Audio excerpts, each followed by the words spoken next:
We've just had a huge update on the future of the MacBook Pro, and if you've been holding out for the OLED model, it looks like your patience might actually pay off. The wait has been long, but fresh reports are pointing towards a launch that's now feeling more locked in than ever, and we're not talking about some vague years away maybe. We now have a very specific window, a confirmed supplier, and even a good idea of the technology that's going to be used to make these new MacBooks possible. According to a new report from dealsite.co.kr, Apple's now locked in its schedule to launch the first ever OLED MacBook Pro models in late 2026. The supplier? Samsung Display. Not just one of the suppliers, the exclusive panel supplier. The reason is actually pretty interesting. Samsung's invested heavily in what's called Gen 8.6 OLED production lines, which are specifically built to handle larger panels like those found in laptops and monitors. This isn't just your everyday OLED TV panel being cut down to size. We're talking about manufacturing tech that's being tailored to make premium OLED displays for bigger devices practical at scale. The Gen 8.6 process is a big deal because it does use larger glass substrates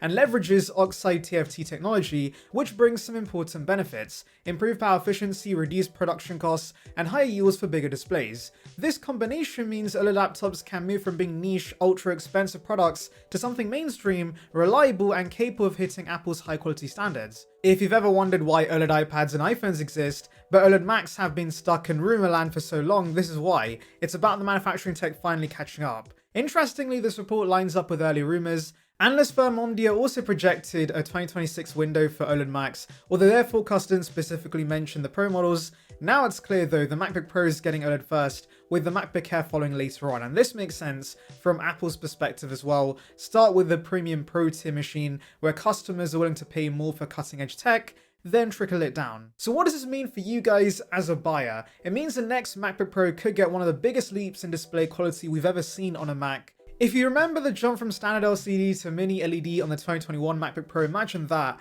but with even more dramatic improvements. We're talking brighter peak brightness for HDR content, black levels that are truly black, not just dark grey, insanely high contrast ratios, richer colours, and significantly improved power efficiency. That last point is important. It means OLED MacBooks could last longer on a single charge than their mini LED predecessors, despite having even better visuals. OLED also has the advantage of being thinner than mini LED because it does not need as many backlight layers. That opens the door to sleeker, lighter MacBooks without sacrificing quality, and that brings us onto another exciting aspect about this MacBook. The OLED MacBook Pro isn't just getting a screen upgrade. Multiple reports suggest it's coming alongside Apple's first major MacBook Pro redesign since 2021. That means we're not just talking about a new display, but also a new chassis, possibly thinner bezels, and maybe even changes to the camera cutout. One rumor from late 2024 hinted that the notch might be replaced by a pill shape or hole punch cutout, similar to the iPhone's dynamic island. Whether that one holds true remains to be seen, but it's a sign that Apple's clearly thinking about modernizing the look.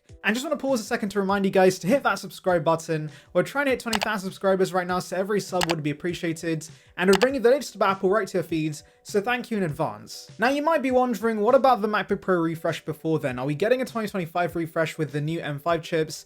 And the answer is surprisingly no. Bloomberg's Mark Gurman recently reported that Apple is not planning to launch any M5 Macs in 2025. Instead, the company is now targeting early 2026 for the M5 MacBook Pro and MacBook Air refreshes. That's a pretty major break from Apple's usual rhythm of yearly updates from its Pro laptops. It also creates a weird timeline puzzle. If the M5 model is launching in early 2026 and the OLED redesign scheduled for late 2026, does that mean we'll see two MacBook Pro refreshes in the same year? As strange as that sounds, Apple's done similar things before. Back in 2023, the M2 Pro and M2 Max MacBook Pros launched in Jan, and then 10 months later, the M3 models replaced them. Even the original 16-inch Intel MacBook Pro arrived only 5 months after the previous 15-inch refresh. Apple has shown it's not afraid to refresh twice in 1 year, if there's a strategic reason.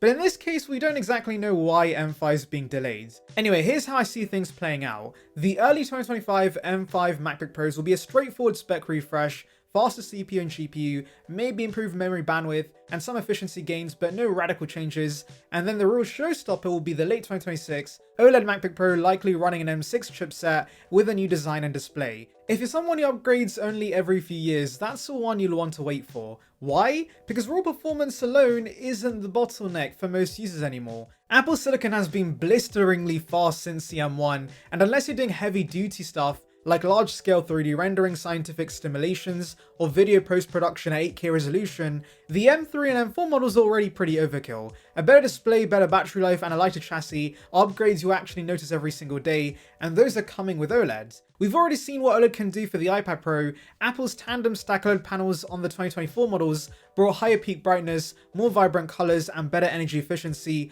all in a thinner device. The tandem stack approach also improves longevity, which is crucial for laptops since people often keep theirs for 5 to 10 years. Burn-in concerns have always been the big but around OLED, but Apple's implementation is designed to make that a non-issue for most users. And it's not just a display that's getting slimmer. Apple is clearly in a phase of pushing for thinner and lighter devices again, but hopefully without the compromises of the 2016 to 19 butterfly keyboard era. First came the ultra-thin iPad Pro, then we have the upcoming iPhone 17 Air, and now the MacBook Pro. The difference this time is that Apple's silicon runs cooler than Intel, which means less need for bulky cooling systems, and OLED panels require less space than Mini LED. Combine that with Apple's reported work on silicon carbon batteries, which pack more energy into a smaller volume, and you've got a recipe for a thinner, lighter MacBook that lasts longer on a single charge. Some have also wondered if this redesign could bring back the touch bar, and personally guys, I wouldn't bet on this. While the touch bar had some fans, most do prefer physical function keys, and the touch bar was never universally adopted by software developers.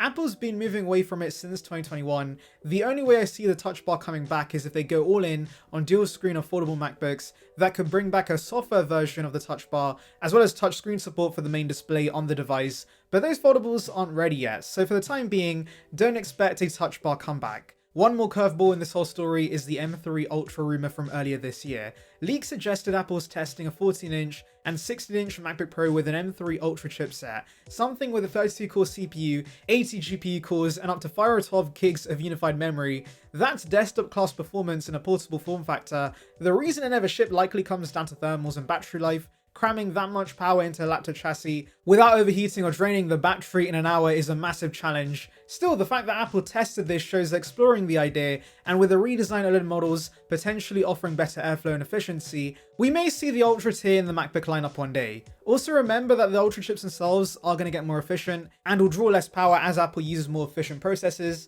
So maybe Apple could launch an Ultra chipset in the OLED models. If this does happen though, expect it to be very expensive. The current maxed out MacBook Pro can already push past $7,000, so an Ultra variant could easily hit 5 figures. That's obviously not for the average consumer, but for professionals in fields like 3D animation, high-end video work or scientific research, it could be a game changer. So to sum up guys, 2025 is going to be a quiet year for MacBook Pro updates. In early 2026 we're likely getting an M5 MacBook Pro, a modest refresh, followed by the late 2026 OLED MacBook Pro with a new design M6 chipset and the biggest display upgrade in MacBook history. If they do for an upgrade soon but can wait, late 2026 is going to be the sweet spot, thinner, brighter, longer lasting, and possibly the first MacBook Pro that truly blurs the line between portable and desktop class performance. The big question now is though, will you wait? Are you ready to hold out nearly 2 years for OLEDs, or will you take the safe route and grab an M4 or future M5? And if Apple releases an ultra-powered MacBook Pro, would you actually buy one? Drop your thoughts in the comments, leave a like if this breakdown helped you make sense of Apple's roadmap, and of course,